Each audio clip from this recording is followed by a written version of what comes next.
speech is for you.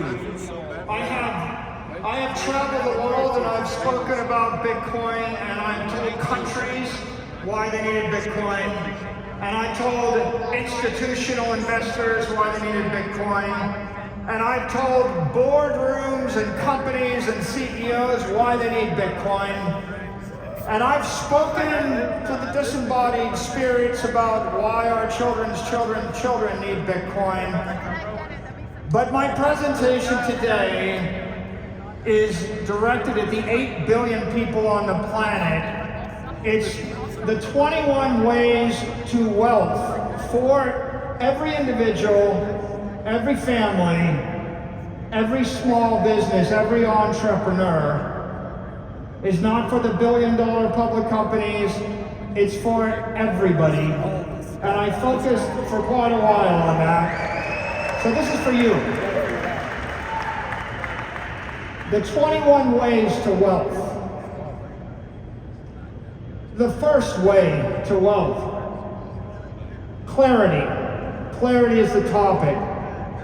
And that clarity of mind comes when you realize that Bitcoin is capital, perfected capital, programmable capital, incorruptible capital.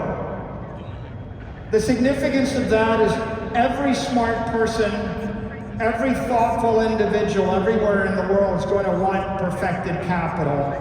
Every one of your enemies is going to want incorruptible capital. And all of the AIs are going to want programmable capital. The demand for this is huge. What's it worth? It's worth half of everything. Half of everything.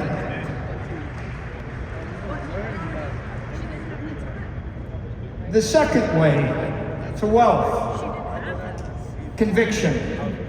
It starts with the observation that Bitcoin is going to appreciate faster than every other asset because it is engineered to outperform. It's going to grow faster than the S&P. It's going to appreciate faster than gold. Sorry, Peter. I should say that again. It's going to go faster than gold. Sorry, Peter. It's going to grow faster than real estate or collectibles or anything else you can imagine because it was engineered that way. And that leads us to our third way to wealth. If you're going to generate wealth, if you're going to get rich on Bitcoin, you're going to need courage.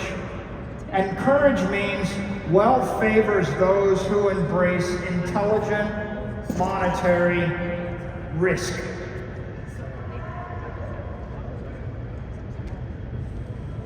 Satoshi started a fire in cyberspace, and while the fearful run from it and fools dance around it, the faithful feed the flame, dreaming of a better world bathed in the warm glow of cyberlight. What does that mean? It means that a lot of people who look at Bitcoin are going to be afraid of it. They'll never touch it. They'll never benefit from it. They'll be left behind. Then others will just juggle it. They will juggle the fire. They will make fireworks with the fire.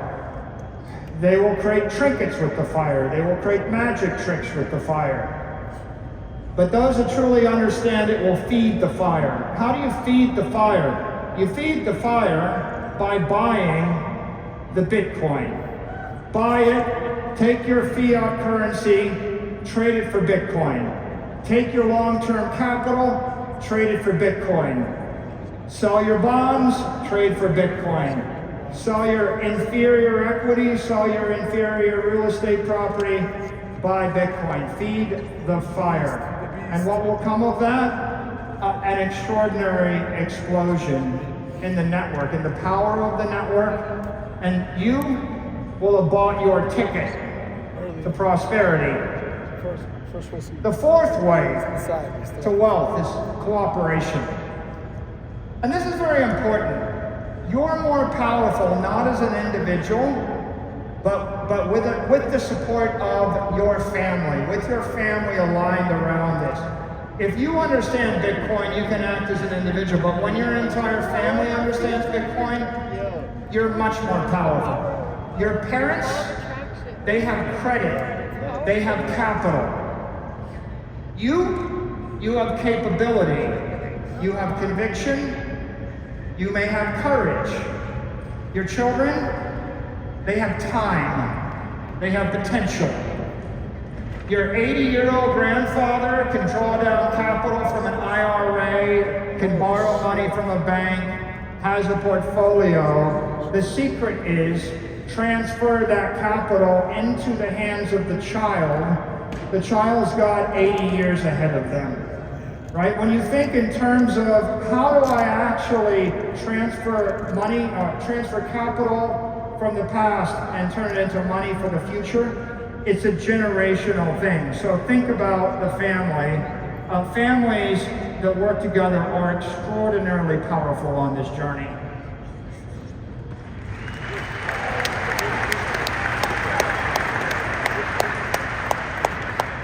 The fifth way to wealth in this day and age is capability. And here I could list all sorts of technologies for you to master, and I thought about it. But at the end of the day, the overarching compelling observation is you need to master artificial intelligence if you would be wealthy. When in this day and age, in the year 2025, you have at your fingertips an array of accountants. You have a group of lawyers. You have a set of professors, historians. You have at your fingertips all the collective wisdom of every great entrepreneur. You have everything that I know, everything that any other CE knows. All you have to do is go to the AI, put it in deep think mode, plug in all of your circumstances, all of your hopes, all your aspirations, all of your problems, and then start to query it, and then engage with it. I tell all my executives, before you ask a lawyer, before you ask a banker, before you ask any expert, go to the AI, ask the AI, make it think. Grind the silicon overlord. Okay, this is very important because many of the suggestions I'll give you next, they were out of the reach of the working man. They were out of the reach of the middle class. You could say, yeah, those sophisticated trusts or those sophisticated legal constructs, that's great, but I don't have the money for that. I can't afford to spend hundreds of thousands of dollars on lawyers. And let me tell you a secret. I have dozens of lawyers that work for me, thousands of lawyers I've employed, spent hundreds of millions of dollars on lawyers. The first thing I do when I have a question is I go and ask the AI. After I do that, I argue with it. It tells me no, I ask a different way, I threaten it. I ask it to give me a solution. I find a 95% solution, I find the solution.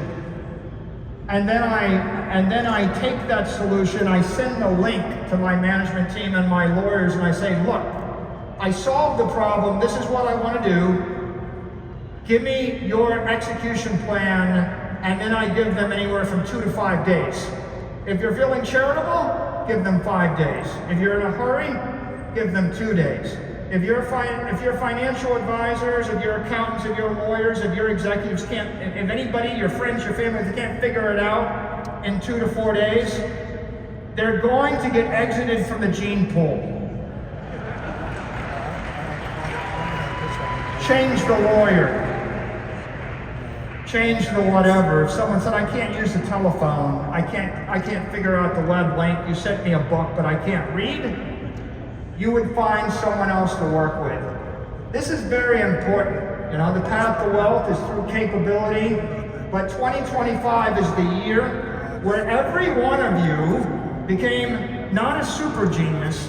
Every one of you is collectively 100 super geniuses that have read everything the human race has published. If you have the humility to ask for help from the AI. Don't put your ego first, put your interest first. Your family will thank you in years to come.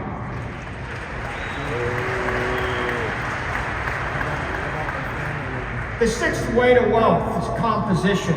Construct the legal entities that scale your strategy and protect your assets. What do I mean by that? I mean that you can go and borrow money against your 401k, and maybe you can make an investment in an IRA, and maybe you can construct an efficient insurance policy. Perhaps you're going to want to put together a dynasty trust in Florida that's good for 300 years, but you may find that you want the timeless dynasty trust out of South Dakota that lasts forever. The normal reaction would be, I don't know how to do any of this. But my observation today is, ask the AI, figure it out, because if you figure out the appropriate legal wrapper, the corporate container, right? And by the way, I'm not giving you the exact answer, because if you live in UAE or Singapore, it's a different answer. And if you live in North Dakota, it's a different answer. And depending upon who you are, it's a different answer. But what I am telling you is, you go to the web, you fire up your AI and you start to ask it, it will give you a customized answer. So you can work hard or you can work smart. Well, I gotta tell you, you work smart, you'll go 100 times as far, it'll be a lot easier. 10 years ago, someone would have said it's just too hard, it takes a year, you know, the lawyers are too slow, they're too expensive, and you would punt. Not this year. This year, everybody ought to be as smart as the most sophisticated, you know, mega billionaire family would ever be. You can have the same legal advice they get. You can have the same efficiency if you decide to pursue it.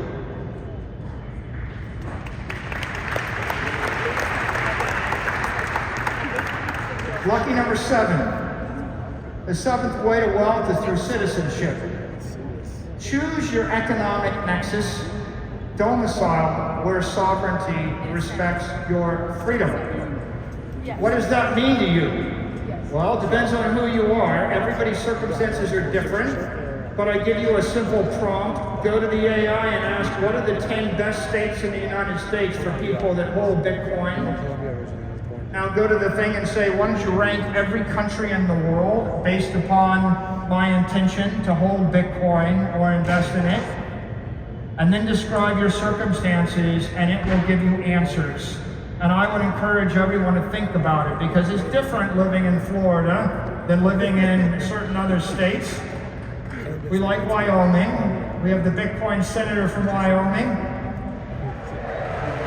Thank you, Cindy Lummis.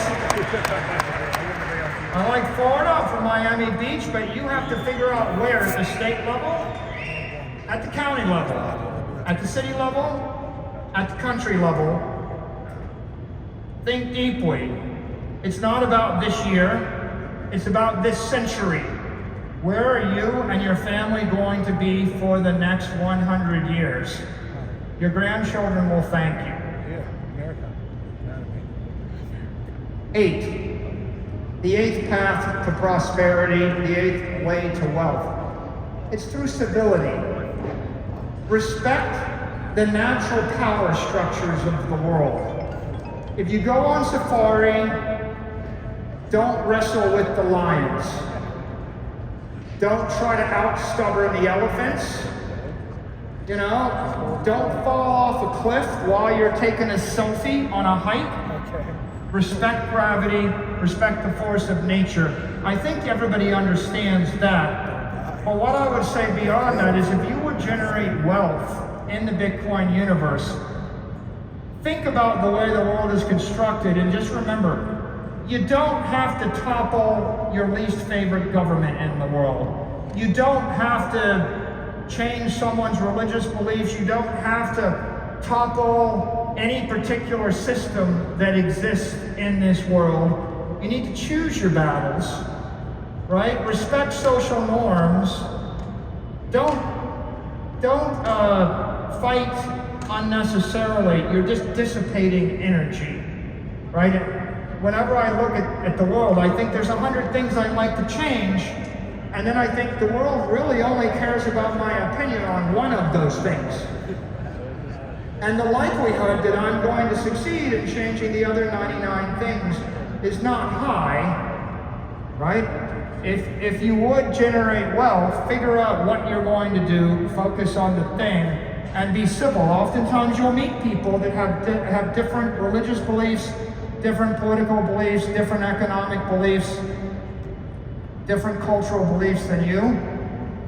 Strive to find common ground with them and move forward, because the inflammation and the distraction just slows you down as you move to the future. So, civility, it will do you well.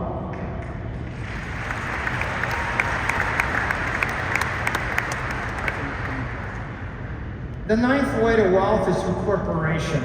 A well-structured corporation is the most powerful wealth creation engine on earth. So you're an individual. What's my suggestion?